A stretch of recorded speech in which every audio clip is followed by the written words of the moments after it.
এই ডিভাইসটা অন করার জন্য এখানে যে লেখাটা আছে এই লেখার এখানে একবার প্রেস করলেই এরকম একটা সাউন্ড হবে, আর এরকম সাউন্ড হওয়া মানে ডিভাইসটা এখন অন আছে।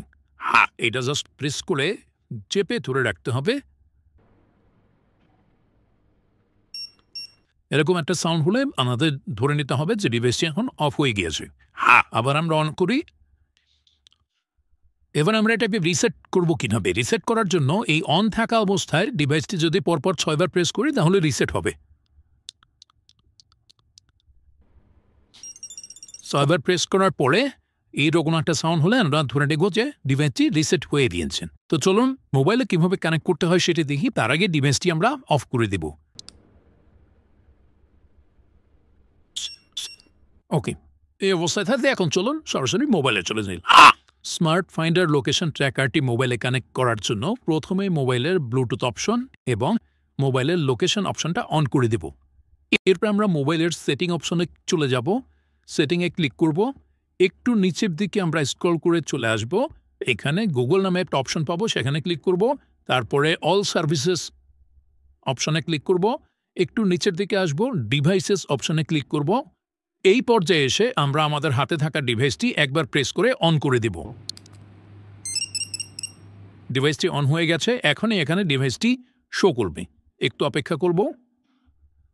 যদি কোনো কারণে ডিভাইসটি এখানে শো না করে তাহলে ডিভাইসের পাওয়ার বাটনটা পরপর ৬ বার প্রেস করব। এরকম একটা সাউন্ড দেবে এবং আশা করি এবার এখানে ডিভাইসটি শো করবে। এই যে দেখেন ডিভাইসটি চলে এসেছে। যদি পরপর ৬ বার প্রেস করার আগেই চলে আসে তাহলে তো কোনো টেনশনই নেই। এখানে পপ আপ আসতে পারে অথবা এখানে এরকম নামটাও চলে আসতে পারে। তো আমরা এটার উপরে ক্লিক করব। এরকম পপ আপ চলে আসবে। ওকে, এবার এগ্রি অ্যান্ড কন্টিনিউ। ওকে, এবারে আমাদেরকে ফাইন্ড মাই ডিভাইস অ্যাপটা ডাউনলোড করতে বলছে। আমরা ডাউনলোডে ক্লিক করব, ইনস্টলে ক্লিক করব, ওপেনে ক্লিক করব।